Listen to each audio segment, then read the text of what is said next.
어떤 조사기관에서 행복에 대한 설문조사를 실시했습니다.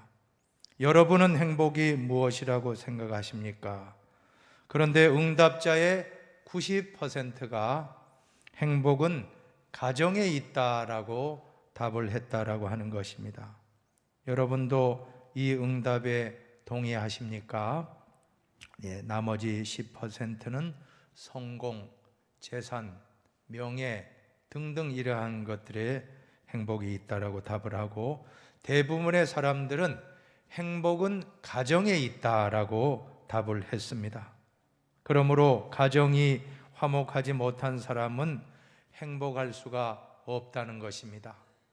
5월 가정의 달을 마치면서 다시 한번 가정의 소중함, 행복한 가정에 대해서 묵상할 수 있게 되기를 바라겠습니다.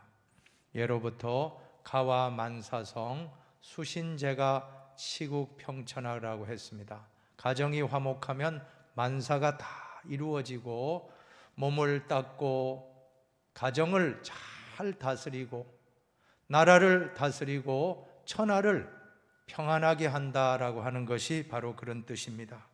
가정이 행복해야 나라도 행복하고 이 세계도 평안할 줄로 믿습니다.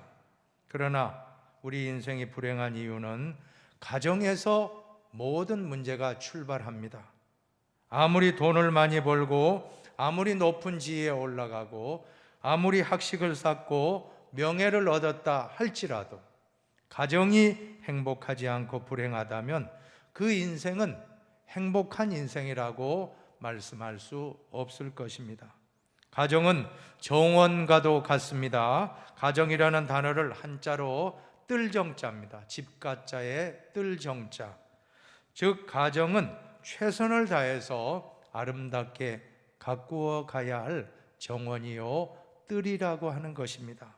가족 구성원 간에 서로 땀을 흘리고 눈물을 흘리고 서로 노력하여 만들어가는 것이 가정입니다. 가꾸어 가야 됩니다. 결혼하면 그냥 행복해집니까? 절대 아닙니다. 결혼은 요술이 아니고 예술이라는 말이 있지 않습니까? 한번 따라 합시다. 결혼은 요술이 아니라 예술입니다. 요술이 아니라 예술입니다. 요술방망이로 그냥 금나와라 뚝딱 이게 아닙니다. 예술 작품을 만들듯이 두 내외가, 가족이, 부모가 자식과 부부가 남편과 아내가 서로 노력하지 아니하면 안 되는 것이 가정인 것입니다. 결혼 관계를 비유할 때 50대 50의 평등 관계가 아닙니다. 80대 20의 관계인 것입니다. 어떤 때에는 남편이 80이고 또 어떤 때는 아내가 80일 때가 있습니다. 한쪽에서 80으로 더 섬기고 헌신하기 때문에 그 가정은 평안하고 든든한 것입니다. 최근 우리 주변에 가정이 깨어지는 경우 많이 보게 되는데 왜 그렇습니까? 그것은 우리의 신앙인들의 가정이 먼저 모범적으로 바로 서지 못했기 때문에 오늘 우리 가정의 표어가 되길 바랍니다. 교회 같은 가정, 가정 같은 교회가 되어져서 우리는 행복한 가정을 잘 우리 믿는 자들부터 좋은 가정을 이루면 이 사회가 밝아지고 이 나라가 든든하게 세워질 줄로 믿습니다.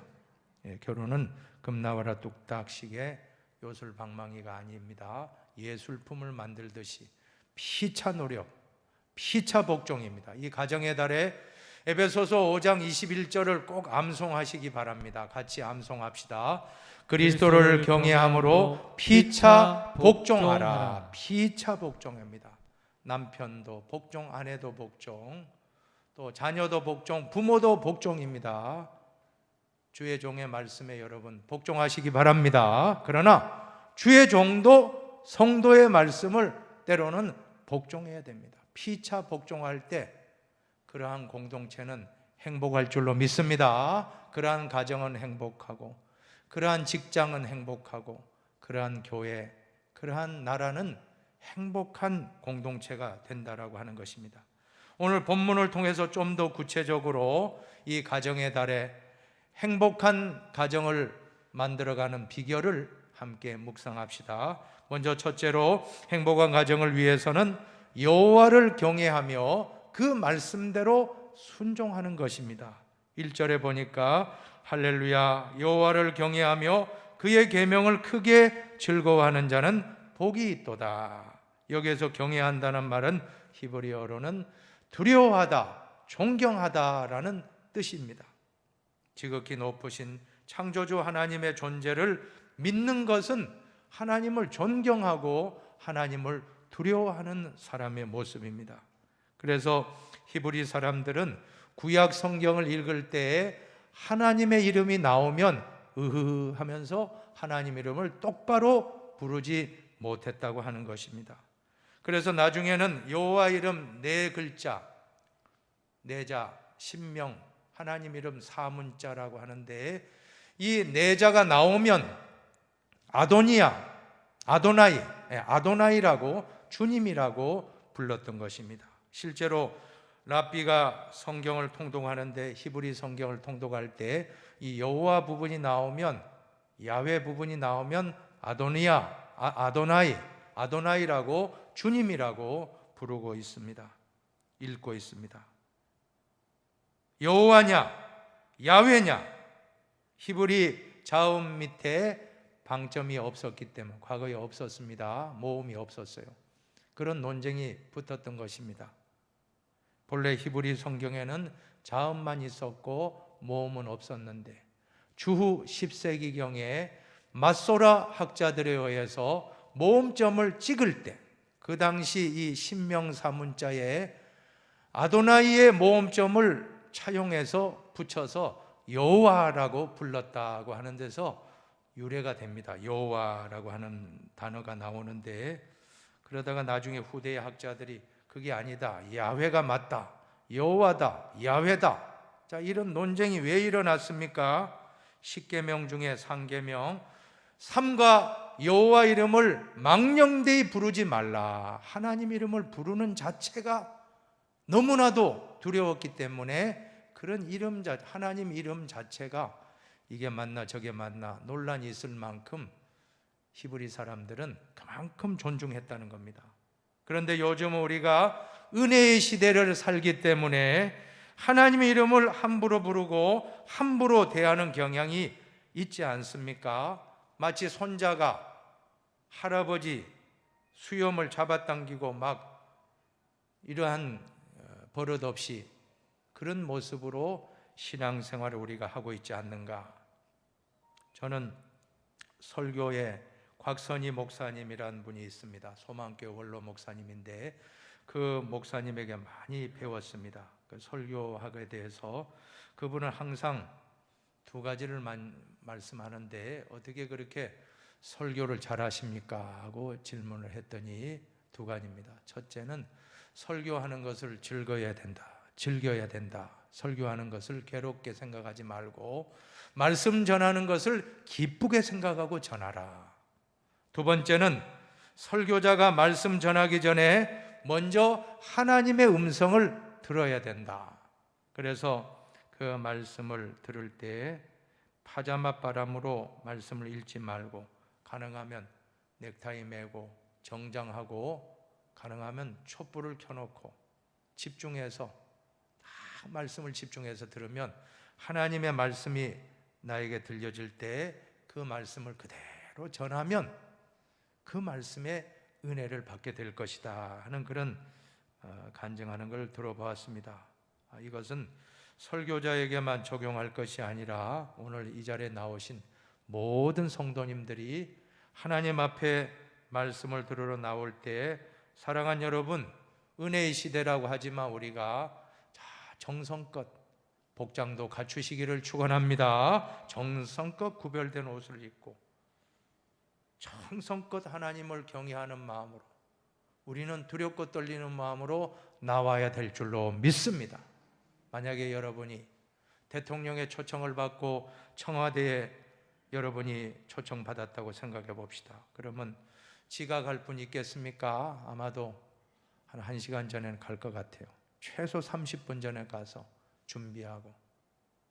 작업복으로 가 계시겠습니까? 최상의 옷을 입고. 아마 이 머리도 다시 아마 다 하실 것 같아요. 머리도 하고, 그죠? 예쁘게 해가지고 탁 청와대에 가는 거 아닙니까? 하물며 이 청와대 대통령 만나러 가도 그런다면 천지의 창조주 하나님, 우주 만물의 주관자가 되시는 하나님을 만나러 올 때 우리가 대충 와서는 안 될 줄로 믿습니다. 정시에, 아니 그보다 미리 와서 준비하고 사모하는 마음으로 오늘 대통령님을 만나야지. 그런데 우리 하나님 만나는데 그런 마음을 갖지 않았다면 우리가 다시 회개하고 하나님을 경외하라는 것은 바로 그런 의미입니다. 저는 인도네시아 선교사님에게 간증을 듣고 큰 감동을 받은 적이 있습니다. 그 선교사님이 오지에 방문을 했는데 교회가 하나 있었습니다. 그런데 그 교회에서부터도 서너 시간 떨어진 곳에서 예배드리기 위해 주일날 오는 성도가 있는데 정글을 헤치고 진흙벌을 지나고 신발도 다 버리고 옷도 막 진흙이 묻고 하는데 한 사람 한 사람 가방을 딱 메고 있다는, 그 가방 속에는 예배드릴 때 입고 갈아입을 예배 복장과 신발이 들어가 있다는 거예요. 그래서 도착해서 조금 씻고 난 다음에 탁 옷을 갈아입는데 완전히 딴 사람이 됐습니다. 그래서 그분들이 예배를 잘 드리고 식사 교제도 잘하고 그 다음에 다시 또 작업복으로 옷을 갈아입고 유유히 또 서너 시간을 정글을 향해서 가는 모습을 보고 그런 간증을 너무 은혜 받았다고 하는데 제가 그 말씀 듣는 가운데 눈물이 핑 돌았습니다. 얼마나 놀라운 정성입니까? 예배 1시간 드리려고 먼 거리를 마다하지 않고 와서 예배복으로 갈아입고 정성껏 드리는 예배, 이 예배는 하나님을 경외하는 예배인 줄로 믿습니다. 그러므로 형제들아 내가 하나님의 모든 자비하심으로 너희를 권하노니, 같이 읽겠습니다. 너희 몸을 하나님이 기뻐하시는 거룩한 산제물로 드리라. 이는 너희가 드릴 영적 예배니라. 아멘. 영적 예배. 이 시간 하나님을 경외하는 마음으로 예배 드리시길 바랍니다. 하나님은 그 사람을 찾고 있습니다. 하나님은 신령과 진정으로 영과 진리로 예배드리는 사람을 찾고 있습니다. 자, 그 다음에 시편 112편 1절 하반절도 보시기 바랍니다.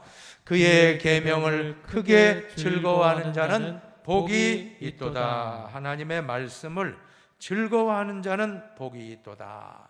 시편 1편에도 복 있는 사람은 악인들의 꾀를 따르지 아니하며 죄인들의 길에 서지 아니하며 오만한 자들의 자리에 앉지 아니하고, 같이 오직 여호와의 율법을 즐거워하여 그의 율법을 주야로 묵상하는도다. 주야로 묵상한다.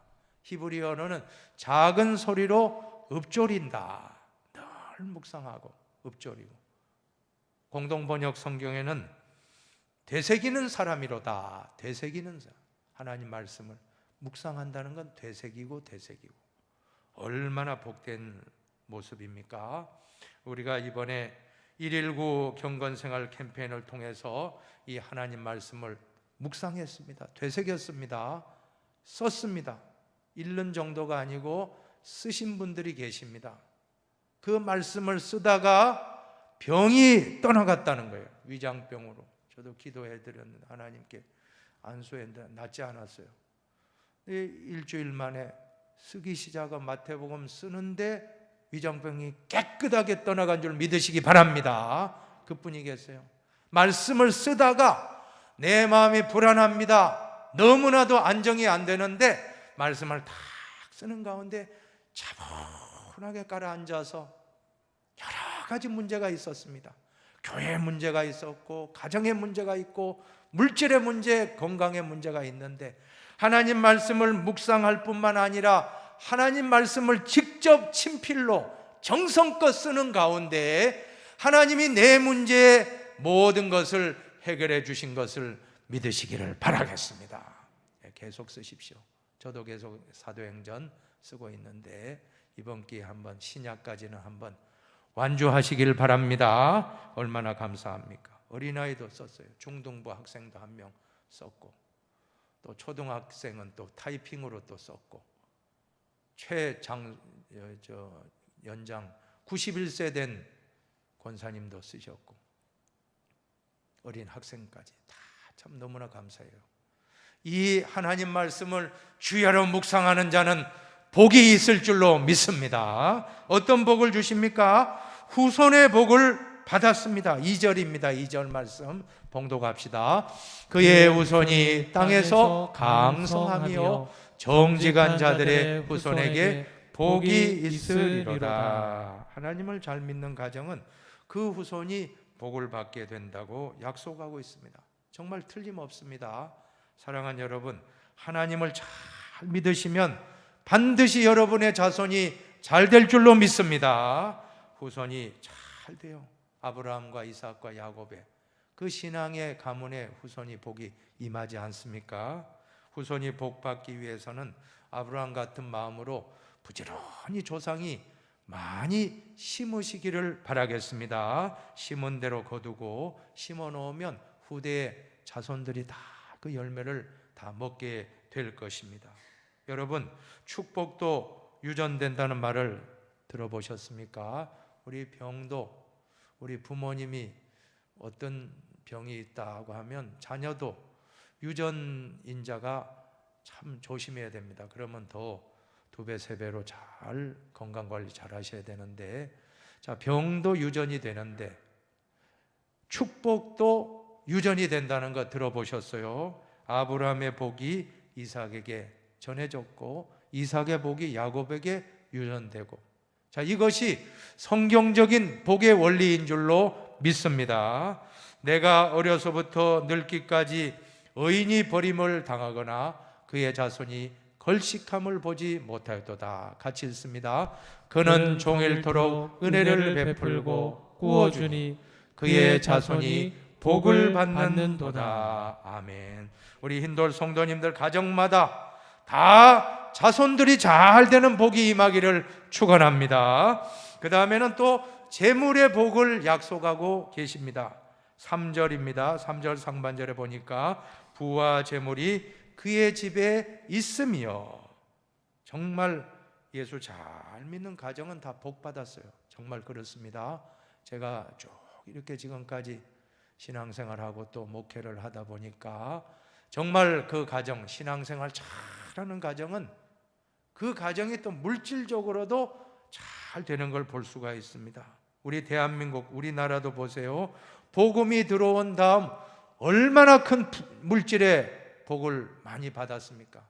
우리나라 정말 참 어렵다 하지만 요즘처럼 잘 먹고 잘 살고, 요즘처럼 아마 지금 웬만한 평범한 분들도 옛날 임금님 먹는 음식보다도 더 잘 드신다는 걸 믿으시면 아멘 하십시오. 너무 잘 살아요, 우리 대한민국.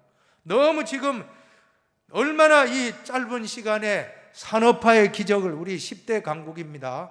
10대 강, 군사력도 6대 강국이고, 우리 대한민국 강대국 속에 지금 끼어 있어 우리가 참 어렵지만 세계적으로 보면 이렇게 잘 살고 부강한 나라도 없는 것을 믿으시기를 축복하겠습니다. 여러분, 저 북한 땅을 보세요. 저 북한 땅이 사실은 우리나라보다도 저 북한이 잘 살았습니다. 초기에는. 그러나 하나님을 경외하지 않는 저 나라, 하나님 대신에 김일성이 우상이 되고 그 자녀까지 우상 숭배가 되고, 그 땅은 지금 먹을 게 없어서 다 쫄쫄 굶고 핵무기 하나 붙들고 지금 저렇게 난리를 치고 있지 않습니까? 하나님이 없는 땅, 복음이 없는 땅에는 축복이 없다는 것입니다. 우리 대한민국이 저 북한 땅을 바라볼 때 우리는 기도해야 될 줄로 믿습니다. 우리나라 경제력의 금년 통계 보니까 27분의 1, 27분의 1 수준밖에 안 돼요. 수명이 12살, 13살 남녀 평균 수명이, 우리는 80이 넘은 지 오래전인데 그쪽은 60대 후반, 70대 초반밖에 안 된다는 거예요. 여러분, 복음이 축복인 걸 믿으시기 바랍니다. 복음을 믿지 않는 나라는 잘 살 수가 없습니다. 하나님을 잘 믿는 나라와 가정은 다 물질적으로 복을 받게 됨을 꼭 믿고 돌아가시기를 바라겠습니다. 그 다음에 두 번째로는 행복한 가정을 위해서는 베푸는 삶을 살라고 하는 것입니다. 5절을 같이 보십시다. 5절입니다. 은혜를 베풀며 구워주는 자는 잘 되나니 그 일을 정의로 행하리로다. 9절도 보세요. 그가 재물을 흩어 빈궁한 자들에게 주었으니 그의 의가 영구히 있고 그의 뿔이 영광 중에 들리리로다. 우리 인생은 두 종류로 나누어진다고 할 수 있습니다. 첫 번째는 어쨌든 받기만 하는 사람이 있어요. 하여튼 받으려고만 하는 그런 인생. 그러나 한 가지 다른 인생은 베풀고 주고 또 주고 베푸는 삶. 여러분, 성경은 뭐라고 말씀합니까? 주는 것이 받는 것보다 복이 있다. 한번 같이 읽어봅시다. 주는 것이 받는 것보다 복이 있다 하심을 기억하여야 할지니라. 아멘. 구임을 받는 것보다는 이왕 구워주는 게 낫고, 은혜를 받는 것보다 은혜를 베풀며 사는 것이 복이 있습니다.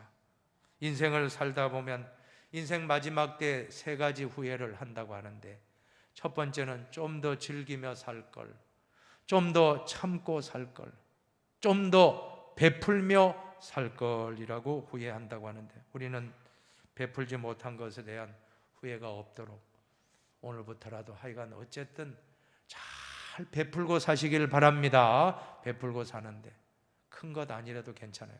작은 것, 사소한 것 하나라도 정말 베풀어 보세요. 얼마나 행복합니까? 그 도움을 받는 분도 너무나 기쁘고, 주는 분은 더 몇 배 더 큰 기쁨이 있습니다.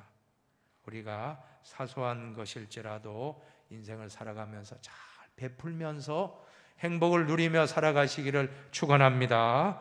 우리 대한민국도 6.25 이후에 얼마나 못 살았습니까? 다 폐허가 됐죠. 일제 압제를 받고 또 해방의 기쁨은 잠깐이고, 동족상장의 비극을 통해서 많은 사람들이 죽고 건물은 다 폐허가 됐습니다. 그런데 기적이 일어났어요. 그때 원조받고 살았는데, 미국으로부터 원조받고 다 살았는데 이제는 우리가 원조 주는 나라로 바뀐 줄로 믿으시기를 바랍니다.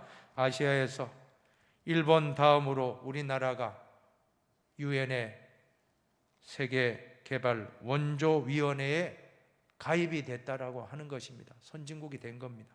얼마나 자랑스럽습니까? 원조 받던 못 살던 나라가 원조를 주는 잘 사는 나라가 된 것은 세계에서 대한민국밖에 없는 걸 믿으시기 바랍니다. 지금 보세요. 정말 우리나라 정말 축복입니다. 선교적으로도 축복인 줄로 믿으시기 바랍니다. 이렇게 짧은 역사에 부흥을 이루고 무엇보다도 세계 선교사를 이렇게 많이 파송한 나라는 없어요. 자립이 안 돼요. 중국 교회도 어떤 다른 제3세계 교회가 아무리 부흥해도 자립은 안 됩니다. 그러나 대한민국 한국교회는 얼마나 감사한지 몰라요. 주는 교회가 된 줄로 믿으시기 바랍니다. 주는 자가 복이 있습니다. 주는 것이 복이 있습니다. 그러면 어떻게 됩니까? 가정에서도 남에게 꾸임을 받기보다 꾸어주는 가정은 가난해지지 않습니다. 성경이 말씀하기를 주라 그리하면 너에게 줄 것이니 곧 후히 되어 누르고 흔들어 넘치도록 하여 너에게 안겨주리라. 한 번 더 읽어봅시다. 주라 그리하면 너에게 줄 것이니 곧 후히 되어 누르고 흔들어 넘치도록 하여 너에게 안겨주리라. 믿습니까? 우리는 자꾸 주면 하나님은 더 끊임없이 계속 채워주시고, 그러한 가정은 행복한 가정, 축복된 가정, 그러한 나라도 행복한 나라, 행복한 국가, 그러한 교회는 가장 복된 교회가 될 줄로 믿습니다. 그 다음에 세 번째로 행복한 가정의 비결은 기도라고 하는 것을 말씀드리고 마치려고 합니다. 7절을 보세요. 7절입니다. 그는 흉한 소문을 두려워하지 아니하며 여호와를 의뢰하고 그의 마음을 굳게 정하였도다. 흉한 소문, 코로나와 같은 흉한 소문을 두려워하지 아니하고. 왜 그래요? 하나님을 의뢰하고 마음을 굳게 정하였다. 마음을 굳게 정하였다는 것은 기도했다는 것입니다. 여호와를 의뢰하고 우리가 기도하면 하나님이 어떠한 흉흉한 소문이 있다 할지라도 우리는 다 통과하게 될 줄로 믿습니다. 시편 127편을 같이 보세요. 1절을 같이 낭독하십시다. 여호와께서 집을 세우지 아니하시면 세우는 자의 수고가 헛되며 여호와께서 성을 지키지 아니하시면 파수꾼의 깨어 있음이 헛되도다. 우리가 아무리 가정을 세우려고 해도 하나님이 세워주지 않으면 세울 수 없고, 우리가 아무리 가정을 잘 지키고 우리 자녀를 지키고 우리 모든 물질을 지키고 우리의 건강을 지키려고 할지라도 하나님이 지켜주시지 않으면 모든 것이 허사로다, 모든 것이 다 수포로 돌아간다라고 고백하고 있는 것입니다. 우리는 이 시간 기도밖에 없음을 믿고 이제 다시 한번 기도의 눈물, 기도의 헌신, 우리 가정을 위한 기도가 더 부흥의 열매, 가정이 부흥되고 교회가 부흥되고 나라가 부흥되는 것은 기도에 있음을 믿고 돌아가시기를 바라겠습니다. 눈물로 기도하는 자식은 망하지 않습니다. 눈물로 기도하는 가정은 잘못되지 않습니다. 눈물로 기도하는 남편 반드시 돌아옵니다. 눈물로 기도하는 사업장 반드시 회복될 것입니다. 눈물로 기도하는 교회는 부흥될 것이고, 눈물로 기도하는 나라와 민족은 이 코로나 상황 가운데서라도 기도하는 성도의 기도가 있기 때문에 우리 대한민국을 지금까지 지켜주시고 앞으로도 지켜주실 줄로 믿습니다. 환난 날에 나를 부르라. 내가 너를 건지리니 내가 나를 영화롭게 하리로다. 아멘. 결론입니다. 오늘 이 가정의 달을 마치면서 두 가지 말씀드리고 마칠게요. 행복한 가정을 가꾸는 비결은 오늘 말씀을 두 가지로 요약하고 마치겠습니다. 첫째는 경천애인, 둘째는 기도입니다. 경천애인은 무엇이죠? 하나님을 경외하고 이웃을 사랑하며 살자. 한번 따라합시다. 하나님을 경외하고 이웃을 사랑하며 삽시다. 이웃을 사랑하며 삽시다. 그것이 잘 안 되고 부족할 때는 이제 기도합시다. 우리 힌돌 성도님들 모두가 경천 애인을 가운으로 삼고 부족한 것이 있다면 기도합시다. 하나님 의지하고 기도하면, 하나님께 맡기고 기도하면 하나님이 역사하실 줄로 믿습니다. 하나님 공경하는 축복이 회복될 줄로 믿습니다. 이웃을 사랑하는 사랑이 회복될 줄로 믿습니다. 부족할 때는 기도하십시다. 기도하면 하나님이 우리 가정을 반드시 회복시켜 주고 우리 교회를 회복시켜 주시고 이 나라 이 민족도 기도할 때 회복된다는 것을 꼭 믿고 이제 우리가 가정을 다시금 새롭게 회복시키는 역사가 있기를 축원드리겠습니다.